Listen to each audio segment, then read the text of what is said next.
For decades, we believed that mammals during the age of dinosaurs were nothing more than tiny creatures, living in the shadows beneath the feet of giants. But new fossils are revealing a remarkable truth.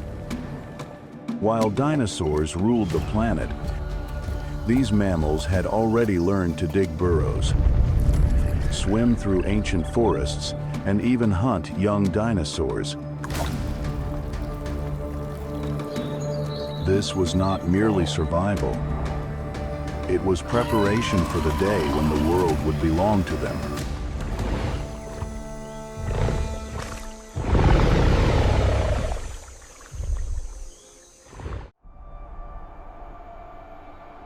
Can you imagine a sky covered in dust and ash for months, where sunlight nearly disappears, and within that darkened world, a group of organisms quietly persists and later becomes our ancestors?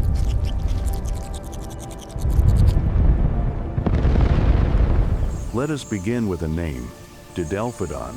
It weighed around 2 to 5 kilograms, yet its jaws were exceptionally powerful, with a bite force estimated to be stronger than that of a hyena relative to its body size. Fossil evidence shows that its teeth could crush bone, an ability rarely seen in small mammals of that time. In a world where roughly 75% of species went extinct after the Chicxulub impact, survival was no longer about strength or size. Didelphodon was not selective. Insects, carrion, small animals, even bone, everything was food.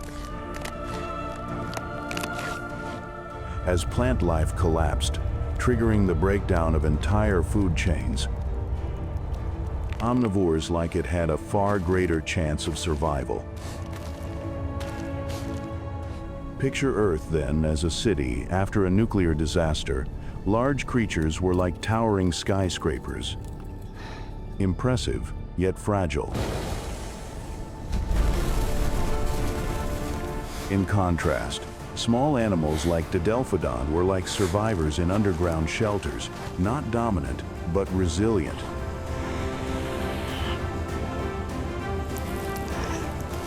Many studies suggest that mammals of this period tended to live in burrows or beneath the soil. There, temperatures were more stable, and they were less exposed to extreme climate fluctuations.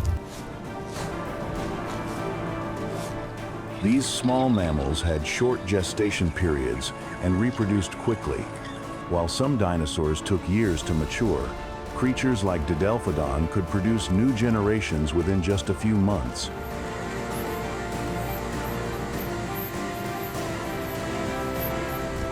If these organisms were weaker, why did they not go extinct earlier?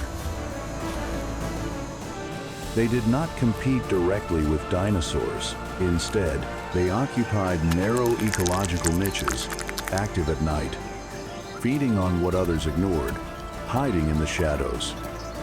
Those that once hid in the shadows would face a choice: continue to hide, or step into the light and claim the earth.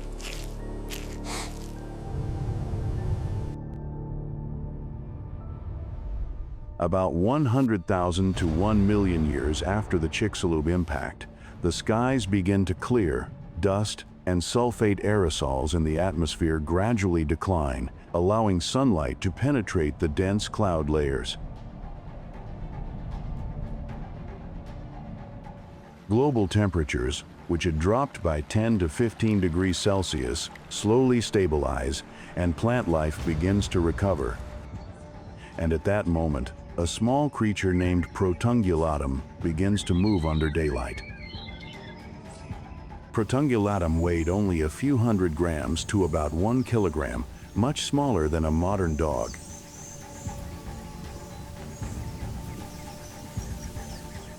But what matters lies in the structure of its teeth and limbs. Its teeth were adapted to a plant-based and mixed diet, suggesting it could take advantage of recovering food sources.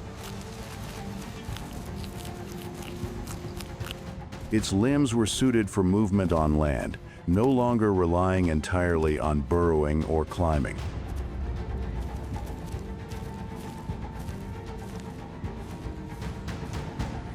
While many reptiles still depended on environmental heat to function, mammals could effectively carry their own internal energy source.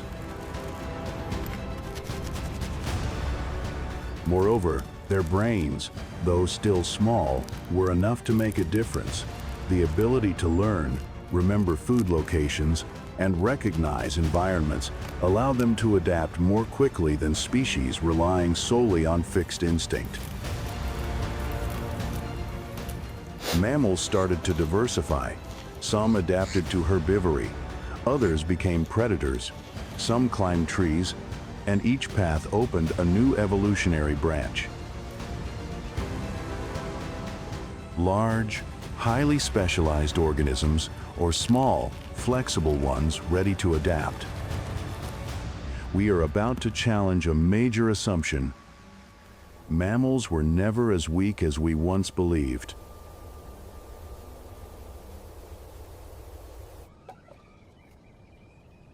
Do you believe that there once existed a mammal capable of hunting and eating dinosaurs?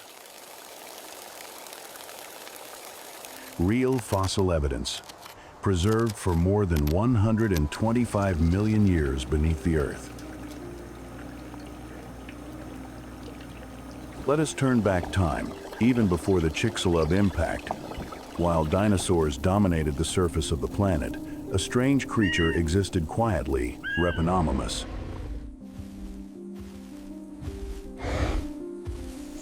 Repenomamus could reach about 1 meter in length, weighing between 12 and 14 kilograms. But the most astonishing detail lies in what was discovered within a remarkable fossil. Found in China, it revealed a shocking truth.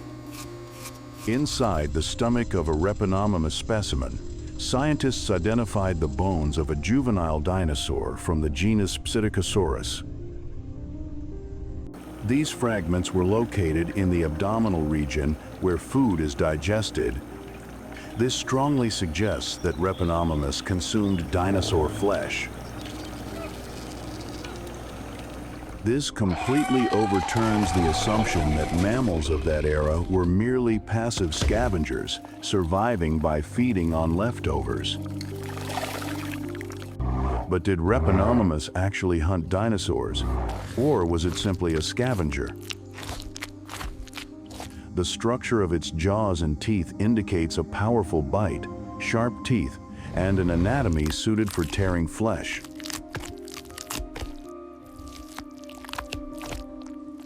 In addition, the size of the juvenile dinosaur found in its stomach was not too large, well within its hunting capability.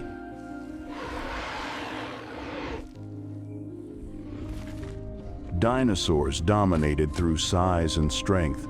Mammals, however, evolved along a different path, flexible, intelligent, and behaviorally diverse. Some remained small to stay hidden. Others, like Repenomamus, experimented with larger sizes and predatory roles. If a small organism can survive a global catastrophe, diversify,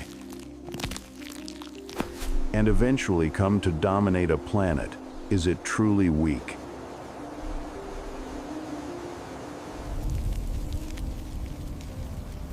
About 66 million years ago, after the Chicxulub impact, life did not evolve along a single path, it branched.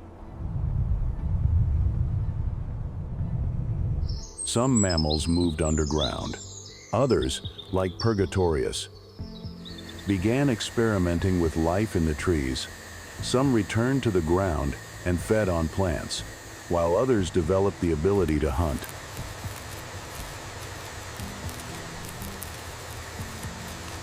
This period is known to scientists as adaptive radiation, when a group of organisms rapidly diversifies to fill vacant ecological niches. But why did this process happen so quickly? Fossil evidence shows that within just a few million years after the KPG event, a very short time in geological terms, the number and diversity of mammals increased significantly. The average body size of mammals also grew from a few tens of grams to several kilograms. Some evolutionary lineages even reached sizes over 10 kilograms within just 10 million years.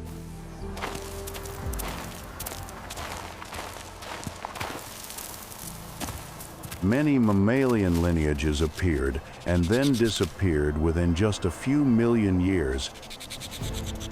Some became too specialized and could not adapt when environments changed. Let us begin with water, a world that covers more than 70% of Earth's surface. Around 50 million years ago, during the Eocene, a strange creature appeared. Pakicetus. At first glance, it resembled a small wolf, about 50 centimeters tall, and weighing between 15 and 20 kilograms. But the remarkable detail lay in its ears. The structure of its middle ear bones indicates an ability to hear underwater, a trait found only in modern whales. At first, Pakicetus hunted in shallow waters, but over time, its descendants adapted further. Limbs gradually transformed into flippers, bodies became more streamlined, and the nostrils shifted toward the top of the head. In just 10 to 15 million years, a short span in evolutionary terms, this lineage transformed from land animals into underwater hunting machines, whales. Vast plains stretch to the horizon. Towering vegetation rises into warm Paleogene air, and within that landscape, a creature weighing tens of tons moves in silence. This is Paraceratherium, one of the largest land mammals to have ever existed. Paraceratherium could reach a shoulder height of 4.5 to 5 meters, extend over 7 to 8 meters in length, and weigh between 15 and 20 tons, comparable to a medium-sized dinosaur.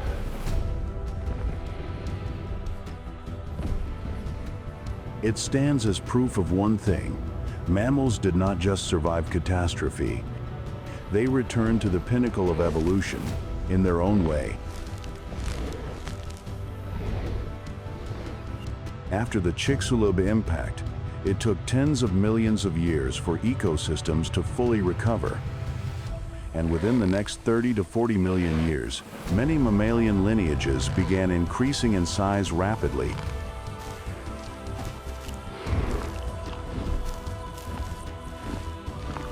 This helped them maintain more stable body temperatures in fluctuating environments. But in reality, when conditions changed, droughts, climate shifts, or declining vegetation, these giants would be the first to face danger. This is the paradox of evolution. The larger and stronger an organism becomes, the more vulnerable it is to major environmental change. And Earth's history has demonstrated this repeatedly. Giants are often the first to disappear when conditions shift suddenly. One of the most extreme challenges mammals have ever faced is rapid climate change. Let us return to about 56 million years ago.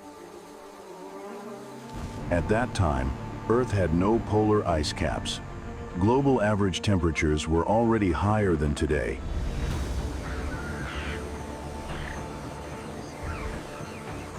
But then, an unusual event occurred.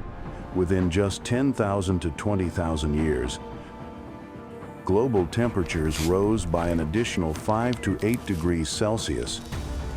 Atmospheric carbon dioxide levels surged, possibly exceeding 1,000 parts per million. many times higher than pre-industrial levels.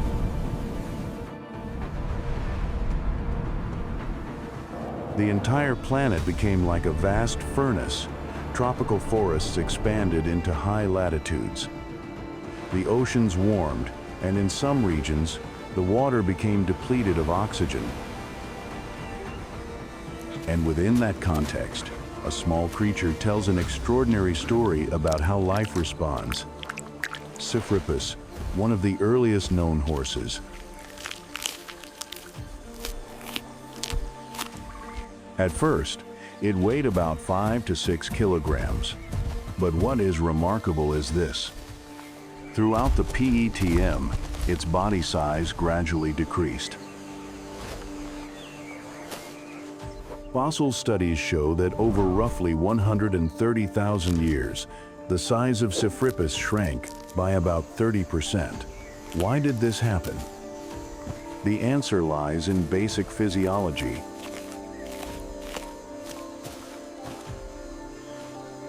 When environmental temperatures rise, larger bodies retain heat for longer.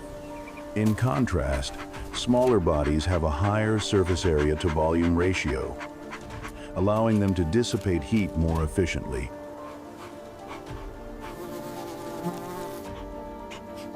As carbon dioxide levels increase, plants may grow faster, but their nutritional value declines, especially in protein content.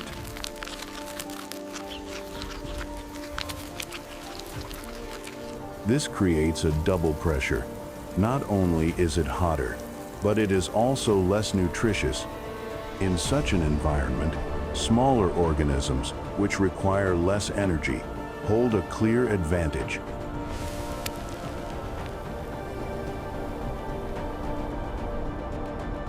Because evolution is not a universal formula, each species has its own limits.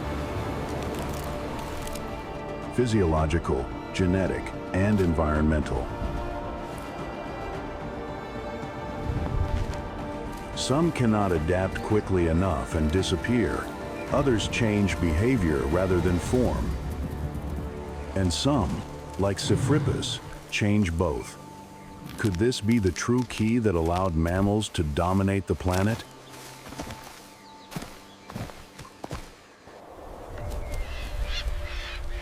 Fossil and biological evidence shows that after the Chicxulub impact, organisms capable of regulating their body temperature held a clear advantage. Endothermy does not operate alone. It comes with an entire system upgrade of the body. Fur, not only for warmth, but as insulation. A more efficient respiratory system, delivering sufficient oxygen for a high metabolic rate. A powerful cardiovascular system, transporting energy rapidly throughout the body. And most importantly, the diaphragm, an organ that enables more efficient breathing, allowing sustained activity.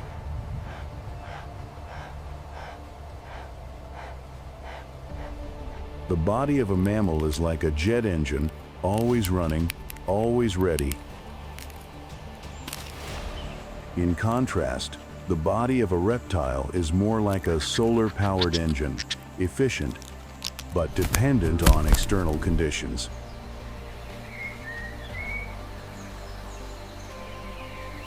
Maintaining a stable body temperature requires an enormous amount of energy. A mouse may need to consume nearly its own body weight in food each day just to sustain its activity.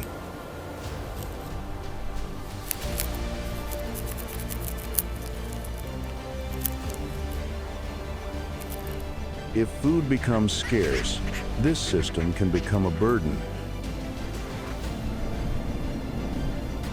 That means endothermy is only effective when the environment provides sufficient energy. What happens when an organism adapts not only through its body, but through intelligence? An organ that consumes up to 20% of total energy, yet in return, unlocks capabilities no physical trait can match.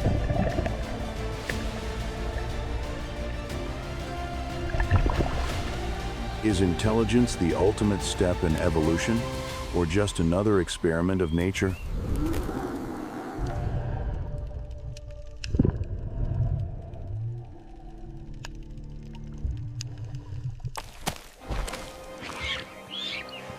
If we look back across the entire journey, a clear chain of connections emerges, from Didelphodon, surviving through omnivory and shelter, to Protungulatum stepping into the light when ecosystems were emptied, to Repenomamus proving that mammals were not weak, to Purgatorius experimenting with life in the trees, and finally to those that conquered the water, like Pakicetus.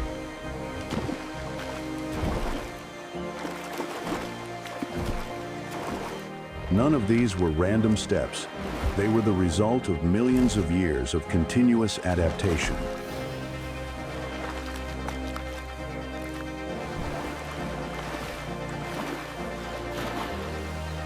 But if our entire evolutionary path is simply a sequence of responses to the environment, then what happens when that environment begins to change faster than ever before?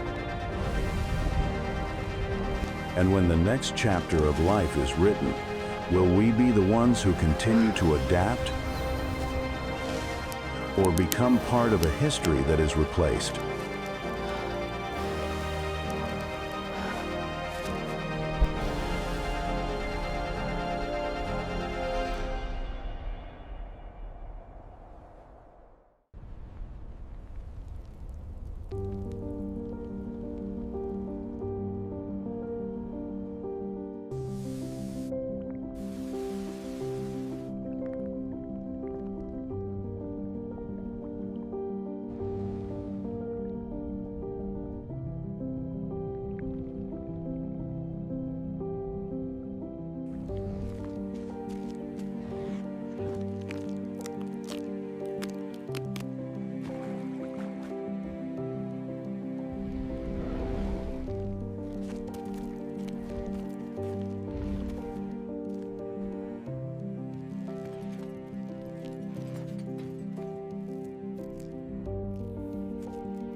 user wants a transcription for an 8-second video clip.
Thank you for staying with WUFO Space until the very end of this journey through the vast universe.